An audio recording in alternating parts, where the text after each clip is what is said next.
बिस्मिल्लाहिर्रहमानिर्रहीम।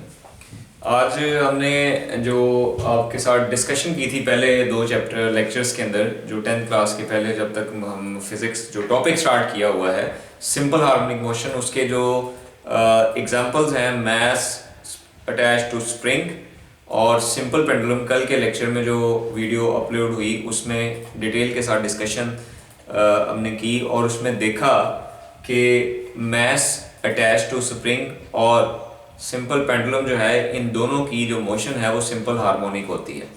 इसमें हमने डिटेल में डिस्कस किया डेफिनेशन क्या वाइब्रेशन क्या होता है, एम्पलीट्यूड क्या होता है, टाइम पीरियड क्या होता है, इन सब की जो डेफिनेशंस हैं वो हमने डिटेल के अंदर डिस्कस की और वो सारी की सारी डेफिनेशन जो हैं वो मेरे पिछले जो लेक्चर्स हैं उसके अंदर वो आपको मिल जाएंगी।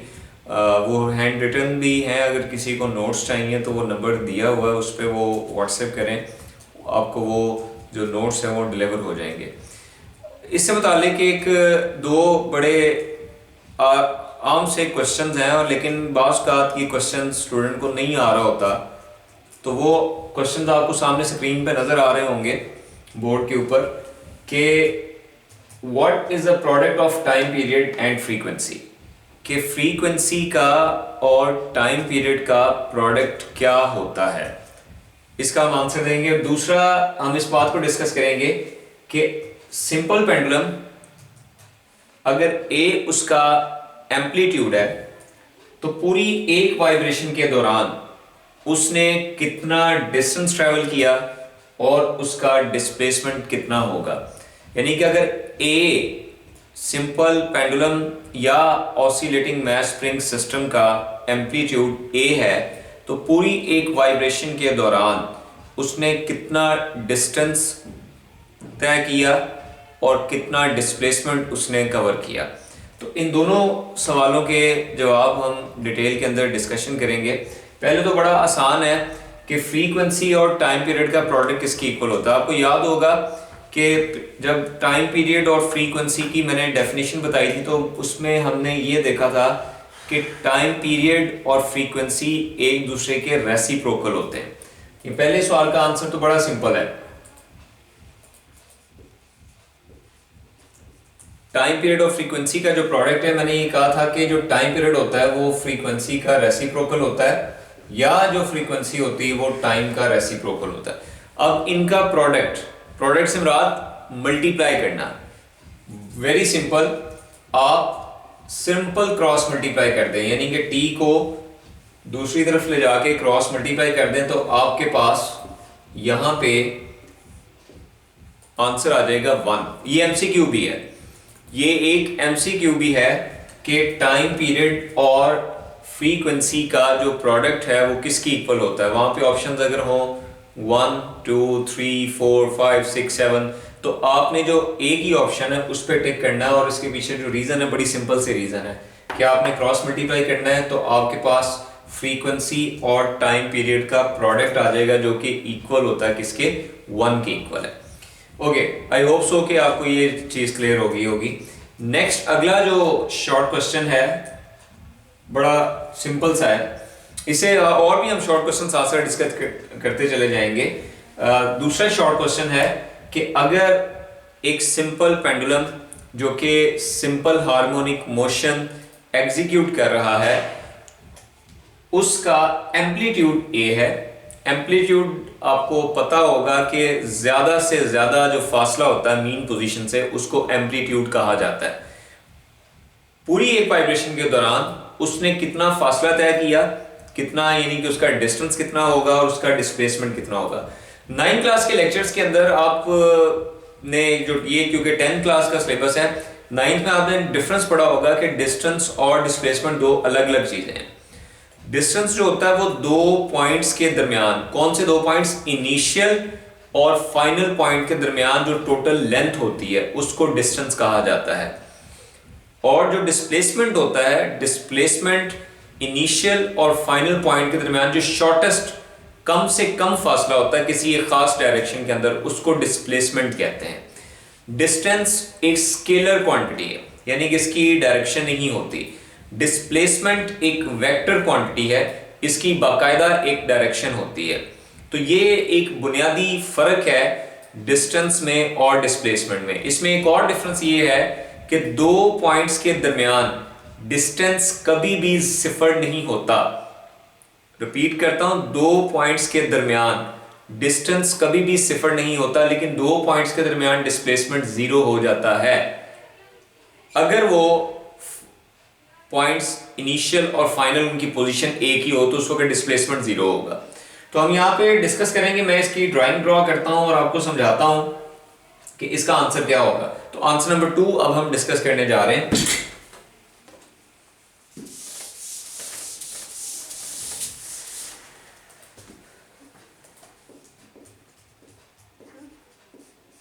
ओके, आंसर नंबर 2 में ये है कि सपोज कर लें कि आपके पास ये एक सिंपल पेंडुलम है जो कि ओ पोजीशन और ए और बी जो है इसकी एक्सट्रीम पोजीशन है।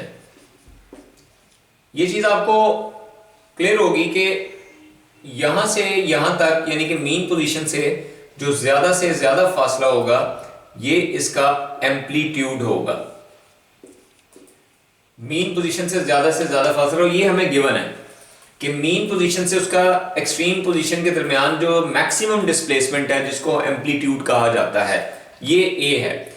ओके, ए जो है ये इसका एम्पलीट्यूड है और क्योंकि हमने ए यहां पे इस्तेमाल कर लिया लिहाजा इसको हम सी और डी कह देते हैं, सी और बी कह देते हैं। सी एक मीन पोजीशन है और बी दूसरी एक्सट्रीम पोजीशन है। सी एक एक्सट्रीम पोजीशन है और बी जो है वो दूसरी एक्सट्रीम पोजीशन है। ए यहां पे जो है वो एम्पलीट्यूड है, यानी कि ओ से सी के दरमियान जो फासला मैक्सिमम फासला है वो ए के साथ जाहिर किया गया है। ये 5 मीटर 10 मीटर कुछ भी हो सकता है, 2 मीटर 1 मीटर कुछ भी हो सकता है। तो ए एक एग्जांपल है कि फर्ज कर लें कि ए एक एम्पलीट्यूड है मीन पोजीशन और एक्सट्रीम पोजीशन के दरमियान। तो इस पूरी एक वाइब्रेशन यानी कि ओ से स्टार्ट होगा, ओ से सी पे जाएगा, सी से ओ पे आएगा, ओ से बी पे जाएगा और बी से वापस ओ पे आएगा, तो तब एक वाइब्रेशन मुकम्मल होगी। इस पूरी वाइब्रेशन में इसने कितना फासला तय किया, यानी कि what will be its distance and what will be its displacement. These are two questions need to be answered. तो हम इनको समझने की कोशिश करते हैं इस पिक्चर के मुताबिक। तो मैं इसको रेज करता हूं ताकि हम कैलकुलेशन को करें।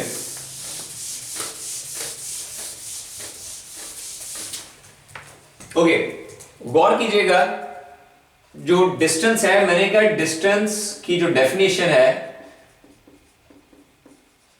Length between initial and final point, यानी डिस्टेंस जो है वो total length between initial and final point. अब देखें, इनिशियल पॉइंट ओ है और फाइनल पॉइंट भी ओ है। ओ से आगाज करना और वापस, अब देखें पहला जो है ओ से सी, ये लेंथ है, फिर ओ से, फिर सी से ओ, ठीक है, उसके बाद ओ से डी, सॉरी ओ से बी और फिर बी से वापस ओ। तो यहां पे एक वाइब्रेशन जो है वो मुकम्मल हो गई। ये जो मैंने बार लगाई है, ये मैथमेटिक्स में आपको बताऊंगा कि इस बार का मतलब दरअसल लाइन है कि उसने कितना फासला जो है वो तय किया है। ओके, तो अगेन बता चलूं, ओ से उसने अपनी मोशन को आगाज किया, ओ से सी, सी से ओ से बी और बी से ओ। तो वापस अगर आप देखें, और ये ऑलरेडी गिवन है कि उसका एम्पलीट्यूड जो है वो है ए, यानी कि ओ से सी तक फासला जो है वो ए है, सी से ओ वापस उसने ए कवर किया, फिर ए से ए और बी से ओ वापस उसने ए ट्रेवल किया। तो मतलब ये हुआ a प्लस ए, तो ये आ जाएगा 4a। तो ये इसका डिस्टेंस हो गया, यानी कि इसका जो डिस्टेंस होगा वो 4a के इक्वल आ जाएगा। अब ये यहां से एक क्वेश्चन आपसे पूछा जा सकता है, बड़ा आसान सा क्वेश्चन है कि अगर फर्ज कर लें डिस्प्लेसमेंट, इसका जो एम्पलीट्यूड है वो 2 मीटर है और इसका टोटल डिस्टेंस कितना होगा। सिंपली आपने ए की जगह उस 2 की वैल्यू पुट कर देनी है, 8 मीटर उसका एम्पलीट्यूड आ जाएगा, सॉरी डिस्टेंस आ जाएगा टोटल। ओके, तो अब आते हैं बात डिस्प्लेसमेंट की। डिस्प्लेसमेंट कहते हैं according to definition shortest distance between initial and final position. Now if you look at कि इनिशियल पोजीशन भी वही है और फाइनल पोजीशन भी वही है, क्योंकि दोनों पोजीशंस एक जैसी हैं, इनिशियल भी वही है, फाइनल भी वही है, लिहाजा जहां से बॉडी ने अपनी मूवमेंट को स्टार्ट किया वहीं पे वो वापस आ गया। तो इसका मतलब है इनिशियल भी वही है, फाइनल भी वही है। जो शॉर्टेस्ट डिस्टेंस होगा दो पॉइंट्स के दरमियान इस वक्त वो बनता है 0, यानी कि इसका जो डिस्प्लेसमेंट है वो होगा 0। डिस्प्लेसमेंट अगेन बता देता हूं, बॉडी का इनिशियल और फाइनल पॉइंट क्योंकि सेम है, वाइब्रेशन O से स्टार्ट होकर O पे ही खत्म होती है, इनिशियल और फाइनल पॉइंट सेम है। अगर इनिशियल और फाइनल पॉइंट्स एक ही हों तो उस वक्त उनके दरमियान जो डिस्प्लेसमेंट होता है वो 0 होता है। तो इसका मतलब ये हुआ कि इस केस में जो डिस्प्लेसमेंट है